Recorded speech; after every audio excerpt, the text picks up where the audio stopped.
شریف بھائی، اگلا سوال ہے کہ آپ نے کئی ایک لیکچرز میں سیدنا خالد ابن ولید رضی اللہ تعالیٰ عنہ کی شجاعت اور بہادری کا ذکر کیا۔ اہل سنت کے خائن کے لیے سیف اللہ کا لقب بھی استعمال کیا جاتا ہے، جبکہ بعض غالی رافضی خالد ابن ولید کو سیف اللہ نہیں مانتے۔ ان کا کہنا ہے کہ سیف اللہ والی صحیح بخاری کی حدیث میں تو سیدنا خالد ابن ولید کا نام مبارک نہیں ہے، بلکہ غزوہ موتا کے موقع پر صرف سیف اللہ کا ذکر ہے۔ ارے یہ جو ان کی جہالت ہے صرف، اس کے سوا کچھ نہیں ہے، اور ضد اور ہٹ درمی ہے۔ اور اس کی وجہ بھی یہ ہے کہ جب شیعہ کے ہاں یہ کہانی کروا دی گئی کہ معاذ اللہ استغفر اللہ، خالد ابن ولید نے نعوذ باللہ سیدنا علی ابن ابی طالب کو زنجیروں میں جکڑ کے حضرت بکر کے سامنے لا کے زبردستی بیعت کروائی، یہ کہانی بنا دی انہوں نے، تو اس کی وجہ سے پھر حضرت خالد ابن ولید کے بارے میں ان کے دل میں بغض آ گیا۔ خالد ابن ولید حضرت علی مولا علی کو کون اس طرح پکڑ کے لا سکتے؟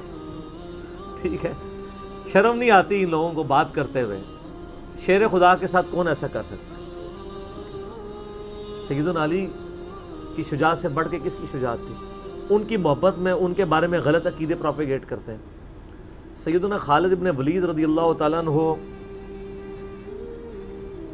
کو اللہ تعالیٰ نے مشرکین عرب سے اٹھا کے رومن اور پرشین امپائر کے اوپر دے مارا، بڑی ایکسٹرا آرڈنری پرسنالٹی۔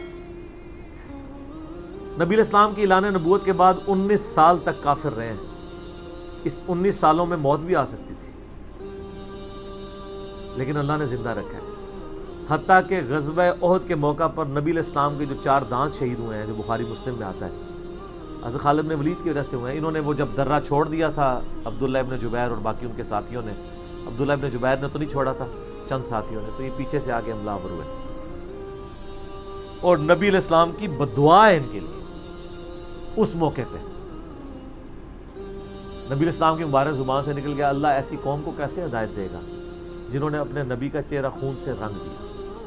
تو سورہ ال عمران میں جہاں پہ صحابہ کرام کو اللہ تعالیٰ نے گرفت کی ہے نا 60 آیات میں کہ غزوہ احد پہ تم نے یہ غلطی کی، پھر اینڈ پہ معاف بھی فرما دیا، پہلی گرفت نبی علیہ السلام پہ آئی ہے، لیس لک من الامر شیء، اے نبی آپ کو تو کوئی اختیار نہیں، اللہ چاہے ان کو ہدایت دے دے۔ ہوئے ہوئے ہوئے ہوئے، اور اسی کو ہدایت بھی مل گئی۔ اسی پیگن کو اللہ نے اٹھایا ہے، پیگن انگلش میں کہتے ہیں بت پرست۔ آپ گوگل پہ جا کے لکھیں حضرت خالد بن ولید کا تعارف، کہ ایک عرب کا پیگن اللہ نے اٹھا کے اسے رومن اور پرشین امپائر الٹوا دیا۔ پھر 19 سال تو کفر میں گزرے ان کے، اسلام میں ان کے 19 سال نہیں گزرے سر، بمشکل 10-11 سال، لیکن انہوں نے اپنے 19 سالوں کے بھی سارے گناہ دھلوا دیے، جو کچھ کیا پھر، اور جو کچھ اللہ نے ان سے کام لیا۔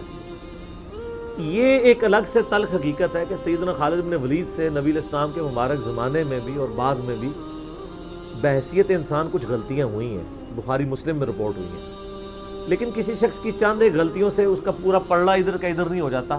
اللہ بھی قیامت والے دن نیکیوں اور برائیوں کو تولے گا، نیکیاں زیادہ ہوں گی تو پھر اس کو یہ نہیں کہا جائے گا کہ یہ تو نے اتنی بڑی برائی کیوں کی تھی، پھر وہ پاس ہو چکا ہے، چاہے کسی ایک سوال میں اس کے 0 نمبر بھی آئے ہوئے ہیں، پاس ہو چکا تو اس کا تانا بھی نہیں دیا جائے گا، نیور۔ تو 2-4 واقعات کو لے کے اس طریقے سے کسی بندے پہ چڑھائی کرنا یہ بالکل زیادتی والی بات ہے۔ سیدنا خالد بن ولید سیف اللہ ہے، اس میں کوئی شک نہیں ہے۔ صحیح بخاری میں جو یہ حدیث کہتے ہیں نا، یہ حدیث بڑی مشہور ہے۔ غزوہ موتا کے موقع پر آپ کو پتہ ہے نبی علیہ السلام نے رومن امپائر کی طرف اپنا ایک ایلچی روانہ کیا تھا، خط بھیج کے، اس ایلچی کو قتل کر دیا گیا تھا، اور اس وقت ایلچی کا قتل اعلان جنگ ہوتا تھا۔ تو نبی علیہ السلام نے ایک لشکر روانہ کیا زید بن حارثہ کی قیادت میں، نبی علیہ السلام کے منہ بولا بیٹا جس کا نام قرآن میں، واحد صحابی جس کا نام قرآن میں زید،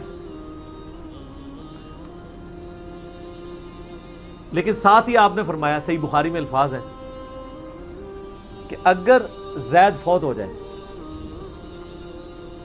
مسند احمد میں ڈیٹیل موجود ہے انہی الفاظ کے ساتھ، کہ زید فوت ہو جائے تو جعفر کو اپنا امیر بنا لینا، جعفر فوت ہو جائے شہید ہو جائے تو پھر عبداللہ بن رواحہ کو بنا لینا، اگر وہ بھی شہید ہو جائیں پھر تو اپنی مرضی سے کسی کو امیر چن لینا۔ یہ مسند احمد میں، بخاری میں الفاظ ہیں کہ صحابہ کرام کہتے ہیں نبی علیہ السلام مدینہ شریف میں تھے، اور آپ علیہ السلام کی آنکھوں سے مسلسل آنسو رواں تھے، اور آپ نے کہا کہ میرے زید کو شہید کر دیا گیا۔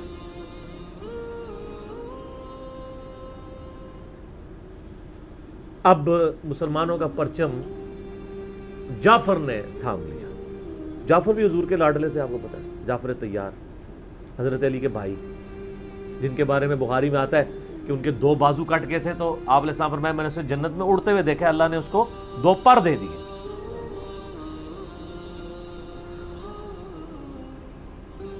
نجاشی کے دربار میں انہوں نے ہی، آپ کو پتہ ہے، سورہ مریم پڑھی تھی۔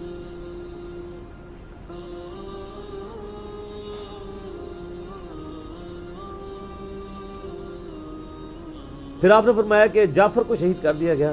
اب عبداللہ ابن رواحہ نے پرچم تھام لیا، پھر آپ نے فرمایا اسے بھی شہید کر دیا گیا۔ پھر آپ نے فرمایا اب اللہ کی تلواروں میں سے ایک تلوار کو مسلمانوں نے اپنا امیر چن لیا، اور میں اللہ سے امید کرتا ہوں اللہ تعالیٰ اس کے ہاتھ میں فتح دے گا، اور فتح ہو بھی گئی۔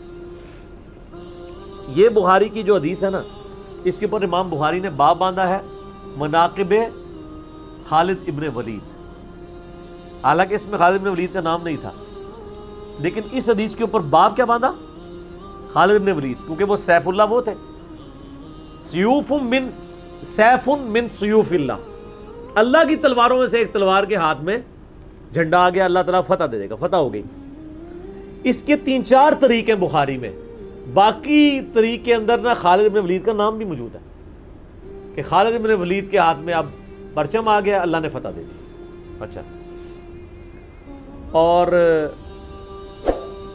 وہ فتح یہ ہوئی کہ بہت بڑا لشکر سامنے سے آ گیا تھا، حضرت خالد بن ولید اپنے لشکر کو بچا کے واپس لے آئے۔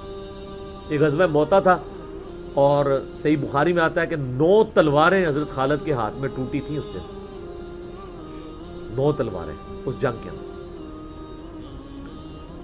واپس آ گئے، پھر بعد میں خیر وہ ایک رومن امپائر والا پھر یرموک پہ جا کے کنکلوژن ہوئی نا۔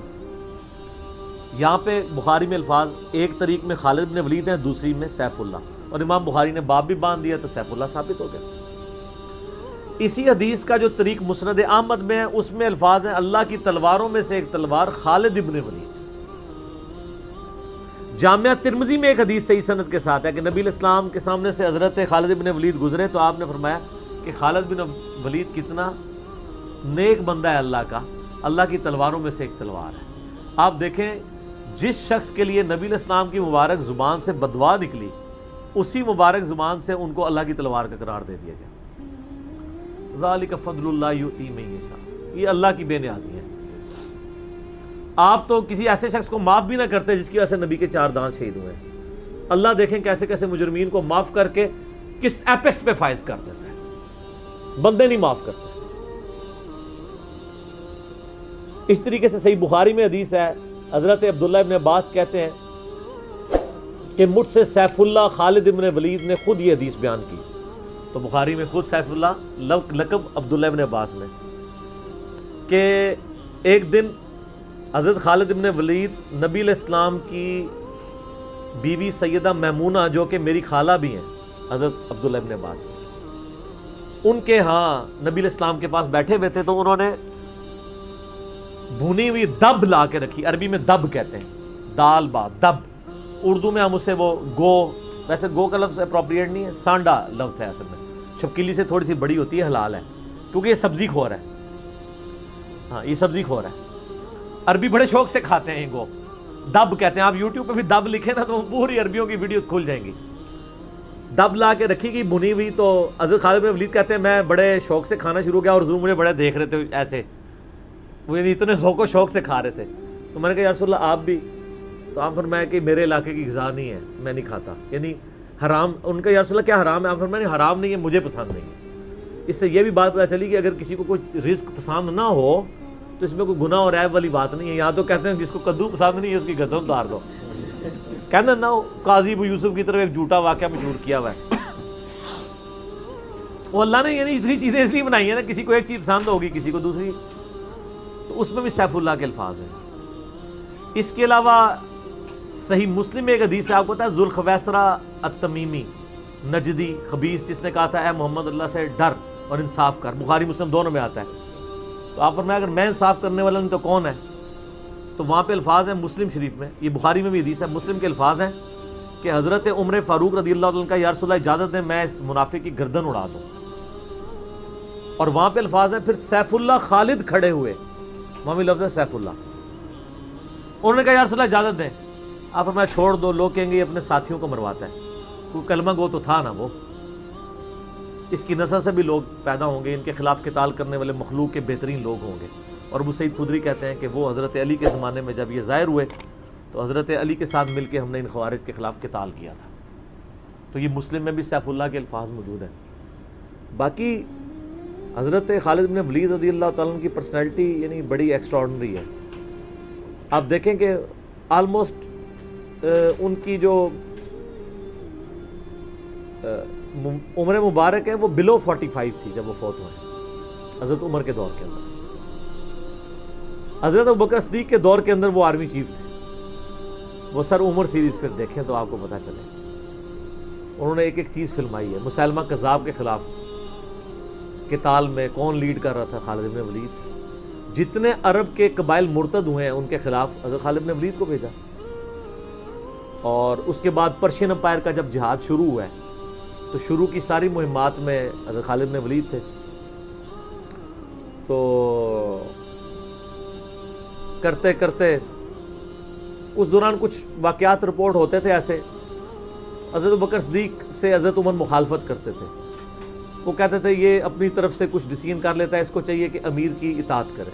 تو حضرت ابوبکر صدیق کہتے تھے کہ اگر وہ میرے حکم کا انتظار کرے گا تو 1 مہینہ تو خط پہنچنے میں لگے گا، ایک جانے میں، اس وقت تک اس کے ہاتھ سے موقع ہی نکل جائے۔ تو میں نے اسے اختیار دیا ہوا ہے، کوئی موبائل فون یا کوئی اس وقت واٹس ایپ تو ہے نہیں تھا، لیکن حضرت عمر ذرا ڈسپلن کے بہت سخت تھے۔ وہ کہتے تھے اس طرح ان کو خود ڈیسیژن نہیں لینا چاہیے، کیونکہ اس میں 1-2 مسئلے ان سے مس ہینڈل بھی ہو گئے تھے۔ تو جب اتنے بندہ کام کر رہا ہوتا ہے 1-2 مسئلے تو مس ہینڈل ہو جاتے ہیں۔ ہم سمجھتے ہیں مس ہینڈل ہونے کا مطلب ہے 0 سے ملٹیپلائی، ایک طبقہ یہ سمجھتا ہے، دوسرا کہتا ہے نہیں کہ چونکہ اس کی شان بہت ہے لہذا مس ہینڈل ہو نہیں سکتا۔ یہ دونوں ایکسٹریم ہیں۔ وہ پیغمبر ہی ہے جس کو اللہ تعالیٰ نے رول ماڈل بنایا ہے، وہی بیلنس ہے۔ تو پھر جنگ یرموک کا موقع جب آیا، رومن امپائر کے خلاف فیصلہ کن جنگ تھی جو، تو عین میدان جنگ میں حضرت ابوبکر صدیق فوت ہو گئے۔ حضرت عمر نے پہلا ڈیسیژن یہ کیا کہ خالد بن ولید کو آرمی چیف کے عہدے سے معزول۔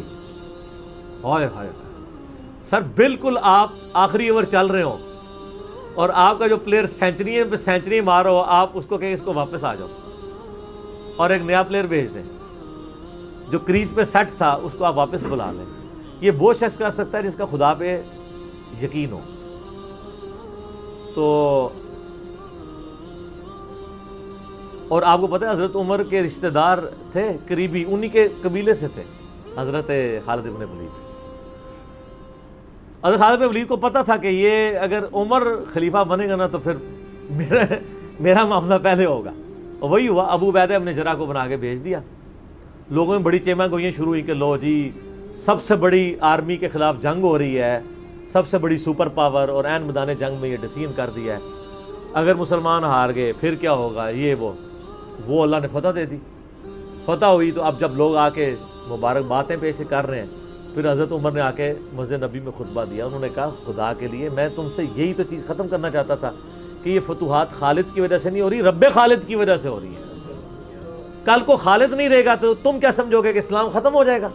اسلام نے تو آگے چلنا ہے، ٹھیک ہے۔ پھر انہوں نے کہا میری دوسری حکمت یہ تھی کہ مجھے پتہ ہے کہ اب یہ رومن امپائر مسلمانوں کے پاس آ جائے گی، بیت المقدس بھی فتح ہو گیا پھر بعد میں، تو خالد ابن ولید جو ہے یہ جنگ کی فیلڈ کا ماسٹر ہے، اور جب کوئی علاقہ فتح ہو جاتا ہے پھر کسی جنگجو کی وہاں گورنر لگانے کی ضرورت نہیں ہوتی، بلکہ کسی ایسے شخص کو گورنر لگانے کی ضرورت ہوتی ہے جو ہیومن انسٹنکٹ سے واقف ہو، جس کو ہیومن مینجمنٹ آتی ہو۔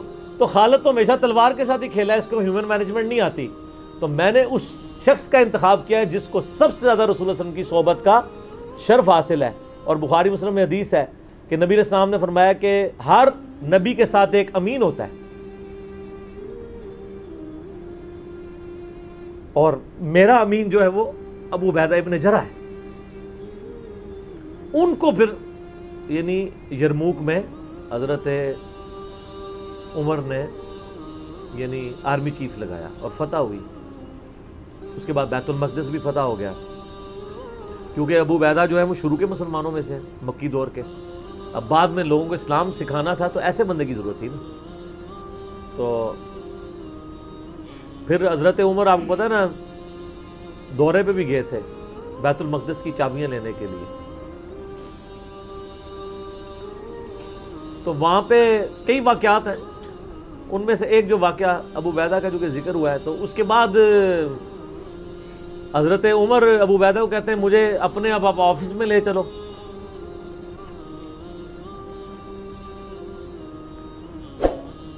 دنیا کی سب سے بڑی سپر پاور فتح کی ہو جس بندے نے، آپ سمجھیں کہ ایک بندے نے امریکہ فتح کیا ہے، کسی جنرل نے، واشنگٹن ڈی سی میں اس کا آفس تو ہونا چاہیے.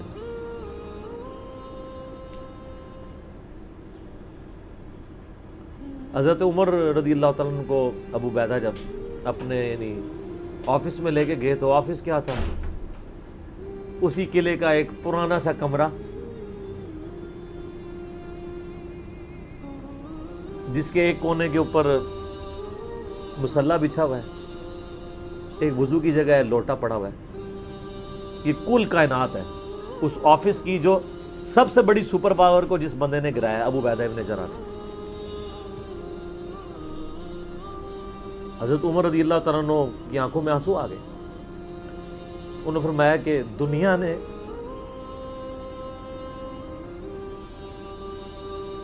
ہر بندے کے اوپر اپنا اثر چھوڑا ہے سوائے ابو عبیدہ ابن جراح کے. دنیا اسے شکست نہیں دے سکی. دنیا سے مراد دنیا کی محبت. ہر بندے نے اپنا حصہ لے لیا. اس لیے آپ کو پتا ہے نا کہ حضرت عمر اپنے دور خلافت میں ابو عبیدہ ابن جراح کو بار بار خط لکھتے رہے کہ آپ ادھر آ جائیں، کیونکہ حضرت عمر چاہتے تھے کہ میں اپنے بعد ان کو خلیفہ نامزد کروں، اس لیے کہ وہ امین الامت ہے. لیکن وہ پھر حضرت عمر کے دور میں طاعون کے مرض میں وبا جو پھیلی تھی شام میں، اس میں وہ پھر شہید ہو گئے. تو وہی ان کا پھر وہ قبر بن گئی. سر میرا سوال ہے کہ طاعون کا مرض آپ کو پتہ ہے کہ کیا تھا؟ جسم پہ پورے پھوڑے نکلتے تھے کینسر کے. تو کیا حضرت ابو عبیدہ ابن جراح ناکام گئے دنیا سے؟ کہتا ہے جی کوئی بندہ مرا تھا، بڑا نورانی چہرہ تھا، یہ تھا وہ تھا. ہر بندے نے اپنے بنائے ہوئے. ایک بندہ پھوڑوں کی تکلیف سے مرا ہے، بخاری مسلم کی حدیث ہے، جو طاعون کے مرض میں مرا وہ شہید ہے. تو وہ مرے تو بستر مرگ پہ ہے لیکن شہید ہے. اور دوسری طرف خالد بن ولید آپ دیکھ لیں، سینکڑوں جنگوں میں حصہ لیا انہوں نے، کسی ایک جنگ میں شکست نہیں کھائی، حتیٰ کہ جو کافروں کی طرف سے بھی غزوہ احد لڑی ہے اس میں بھی ان کو شکست نہیں ہوئی. جسم پہ حضرت خالد بن ولید کہا کرتے تھے میرے جسم کا کوئی حصہ نہیں جس پہ برچھی یا نیزے یا تلوار کا نشان نہ ہو. ظاہر ہے اتنی جنگوں میں زخم لگ جاتے ہیں، لیکن میں بھی آج ایک بوڑھے اونٹ کی طرح بستر مرگ پہ مر رہا ہوں. میں نے سینکڑوں جنگوں میں اپنی موت کو تلاش کیا لیکن موت نہیں آئی. اس کا مطلب ہے موت جو ہے وہ اس پہ ڈیپینڈنٹ نہیں ہے کہ آپ میدان جنگ میں گئے ہوئے ہیں. ان کو موت میدان جنگ میں اس لیے نہیں آنی تھی کہ وہ اللہ کی تلوار تھے. اللہ کی تلوار تو نہیں ٹوٹ سکتی تھی. تو ان کا آج میں بھی بوڑھے اونٹ کی طرح بستر مرگ پہ مر رہا ہوں. صرف میں تمہیں یہ بتانا چاہ رہا ہوں کہ موت کا میدان جنگ سے کوئی تعلق نہیں. ویسے تو مسلم شریف میں حدیث ہے جو شخص شہادت کی تمنا کے ساتھ اپنے بسترے پہ بھی مرا اللہ تعالیٰ اسے شہید ہونے کا ثواب دے دے گا. ہمیں نیت کرنی چاہیے. یہ حضرت خالد بن ولید کے شعر ہیں کہ میں بھی اگر موت میدان جنگ میں آتی تو مجھے آتی جس نے سینکڑوں مار کے لڑے ہیں. اور سر پیچھے بیٹھ کے نہیں آج کل کے جرنیلوں کی طرح، فرنٹ سے لیڈ کر کے. تو یہ ان کے اشعار آج بھی ان کا جو قبر یا مزار بنا ہے اس کے ساتھ ایڈجسنٹ مسجد کی دیوار کے اوپر یہ شعر لکھے ہوئے ہیں. آپ یوٹیوب پہ جا کے دیکھیں تو آپ کو مل جائیں گے. فرنٹ سے لیڈ کر کے پوری زندگی لڑے ہیں. باقی اس سے جو کچھ واقعات مس ہینڈل ہوئے ہیں اس سے آپ ان کی یہ نہیں کہہ سکتے کہ زندگی زیرو سے ملٹی پلائی کر رہی. کیونکہ جو بندہ موت کو گلے لگانے کے لیے ہر وقت تیار ہو، اس کے بارے میں یہ کہنا کہ وہ کسی عورت کے معاملے میں مطلب وہ اس سے محبت کے چکر میں اس نے اس کے یعنی خاوند کو مروا دیا، جو ایک واقعہ ملتا ہے ایسا نہیں تھا، کیونکہ حضرت عبداللہ بن عمر اور عمار بن یاسر آپ کو پتہ ہے یہ رپورٹر تھے حضرت ابو بکر کے. غزوہ جب وہ جنگ یمامہ کے بعد واپس آئے نا، انہوں نے آگے رپورٹنگ کی، انہوں نے پوچھا ہاں بتاؤ اتنے مار کے لڑے کیا ہوا کیا ہوا. تو عمار بن یاسر نے کہا کہ اللہ کی قسم آپ جنگ یمامہ تو جیتی ہے خالد بن ولید کی وجہ سے، پہلے تو پسپائی ہو گئی تھی، 700 وفات شہید ہو گئے تھے، حضرت خالد بن ولید اکیلے آگے چلے گئے تھے جسے روپ پڑا تھا. تو انہوں نے کہا کہ اے امیر المومنین، خالد ہم میں سے اگر کوئی شہید ہوتا سب سے پہلے خالد ہوتا. یہ ہر جنگ میں سب سے پہلے آگے جا کے لڑتے تھے، اور اگر کوئی سب سے پہلے دشمنوں کے تیروں اور نیزوں کا شکار ہوتا تو خالد بن ولید ہوتا. تو جب جس بندے کی زندگی کی کمٹمنٹ کا لیول یہ ہو نا، اس کے لیے عورتوں کا شگف کوئی شگف نہیں ہوتا. جب بندہ جان ہتھیلی پہ رکھ کے جا رہا ہو، سر یہ ہماری سچویشن نہیں ہے. تو وہ آپ کسی بندے کی اجتہادی خطا یا کہیں پہ کوئی اس کا مسئلہ، وہ ایک علیحدہ بات ہے. اوورآل جو بندہ اتنا کمٹمنٹ کے ساتھ لڑ رہا ہو، اس کے بارے میں یہ بدگمانی نہیں کی جا سکتی کہ اس کے اندر کوئی اس حوالے سے جھول پایا جاتا ہے. بال خالد بن ولید رضی اللہ تعالیٰ عنہ مسلمانوں کے ہیرو ہیں. باپ کے بارے میں قرآن میں اتنے سخت الفاظ ہیں، اور بیٹا دیکھ لیں، ٹھیک ہے. اور آپ کو پتہ ہے کہ حضرت خالد بن ولید حضرت عمر کی زندگی میں فوت ہو گئے تھے. ان کی جب شہادت، ان کی فوت ہونے کی خبر جب مدینہ شریف میں آئی نا، تو کچھ عورتوں نے واویلا کرنا شروع کر دیا. تو حضرت عمر آپ کو پتہ ہے بڑے سخت مزاج تھے. ان کا یہ عورتیں کیوں رو رہی ہیں، کیا ہوا ہے؟ تو بتایا کہ خالد بن ولید فوت ہو. حضرت عمر نے رونا شروع کر دیا، حالانکہ خود معزول کیا ہوا تھا، لیکن وہ اللہ کے لیے کیا ہوا تھا نا، اپنی ذات کے لیے نہیں. آپ فرمائیں ان عورتوں کو رونے. خالد واقعی اس قابل ہے کہ اس کے اوپر رویا جائے، کیونکہ باقیوں کی اگر کوئی تعریف کرتا ہے تو غلوب ہو سکتا ہے. خالد نے اتنا کچھ اسلام کے لیے کیا ہے کہ اگر یہ روتے ہوئے یہ نوحہ جو حرام قرار دیا کہ وہ اس طرح کا نوحہ ہے جس میں آپ جھوٹی تعریف کریں. اگر کوئی روتے ہوئے کسی کی سچی تعریف کر دیتا ہے کہ اس کی وجہ سے اسلام کی یہ خدمت ہوئی، سر وہ نوحہ تو حضرت عمر کے اوپر کیا ہے، وہ نوحہ تو جائز ہے جس میں گریبان چاک نہ ہو، جھوٹی تعریف نہ ہو، آپ کلمات.